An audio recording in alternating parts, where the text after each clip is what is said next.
मैं सबको कहूँगा 1:30 बजा है, 2 घंटे और इंतजार कीजिए।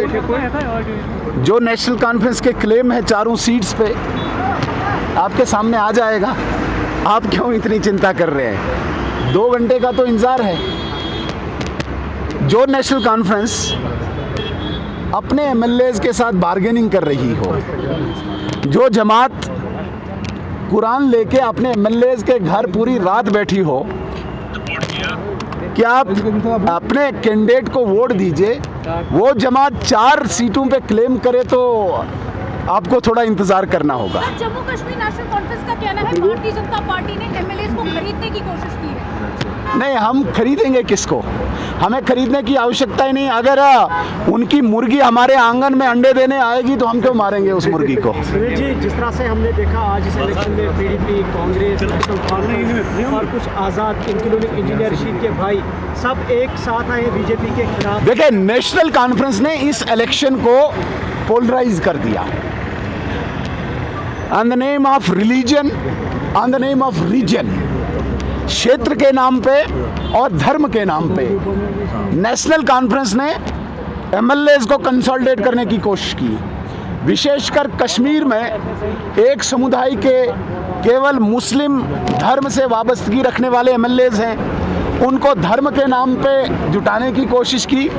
और कुछ जम्मू में इन्होंने रीजन के नाम पे जुटाने की कोशिश की। सुनील साहब, चौथी सीट पे काफी कंपटीशन था। कॉन्फ्रेंस भी कह रही है कि हम 4 सीटें जीतेंगे, आप कह रहे हो कि हम 3 सीटें जीतेंगे, ये तो 7 सीटें हो जाती है। आप हमें ये बताइए कि आप किस कदम पर इस वक्त खड़े हैं? मैंने नंबर बोला ही नहीं। मैंने कहा है जो टारगेट हमने रखा है, जो लक्ष्य हमने रखा है, वो लक्ष्य हम 5 बजे अचीव कर लेंगे। हमें जरूर। आपने माहौल किस तरह का अंदर देखा? क्या आप कहाँ पे अपने आप को इस वक्त खड़ा देखते हैं? मैं वो क्यों बताऊं अभी? शर्मा जी, जिस तरीके से सजाद गनी लोन साहब की उनको पूछिए, लेकिन हमें जो लक्ष्य, हमें जो टारगेट है वो अचीव कर लेंगे। लेकिन जी, अभी जो जीएम साहब का स्टेटमेंट आया है, उन्होंने कहा है कि आप नेशनल कॉन्फ्रेंस यहाँ से एक डेलीगेशन दिल्ली भेजें ताकि जो स्टेट हुड या बाकी जो मुद्दे हैं उनको हम एटलीस्ट डिमांड सेंटर के सामने रख सकें कलेक्टिवली। या आपको ऐसा लग रहा है कि कोई देखिए, हम चाहते हैं जो उमर अब्दुल्ला साहब या दूसरी जमातें, कश्मीर की जो जमातें हैं जो स्टेटहुड की डिमांड कर रहे हैं, मैं उनका वेलकम करता हूं, बहुत अच्छी बात है। लेकिन सवाल ये पैदा होता है, उमर अब्दुल्ला साहब ने 15 अगस्त की स्पीच में ये कहा था कि मैं घर घर जाके सिग्नेचर कराऊंगा स्टेटहुड के लिए। मैं उसका खैर मकदम करता हूं। कम से कम कश्मीर के लोगों को तो उसने बता दिया कि जो 5 अगस्त का एजेंडा था वो लागू करेगा। हमारा 5 अगस्त का एजेंडा था कोई 370 नहीं मिलेगा, कोई 35A नहीं मिलेगा, सिर्फ स्टेटहुड मिलेगा।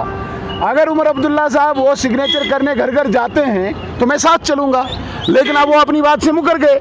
उन्होंने 15 अगस्त की स्पीच में कहा था कि मैं स्टेटहुड के लिए सिग्नेचर करने जाऊंगा, तो मैं लीडर ऑफ अपोजिशन भी साथ चलूंगा, लेकिन वो मुकर गए, वो रुक गए।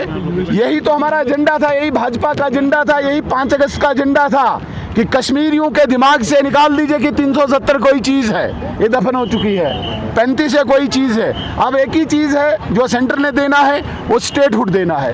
चले, उसके लिए कौन रोक रहा है? लेकिन उनका ये कहना है ना कि बीजेपी की सरकार अगर यहाँ पर बनेगी फिर स्टेटहुड मिलेगा, तब तक स्टेटहुड नहीं मिलेगा। नहीं, बीजेपी की सरकार के अलावा ही स्टेटहुड मिलेगा, मैं बड़े दावे के साथ आपको कहता हूँ। क्या आपने उन इंडिपेंडेंट कैंडिडेट्स का अप्रोच किया था? नहीं, बिल्कुल नहीं, हम क्यों अप्रोच करेंगे।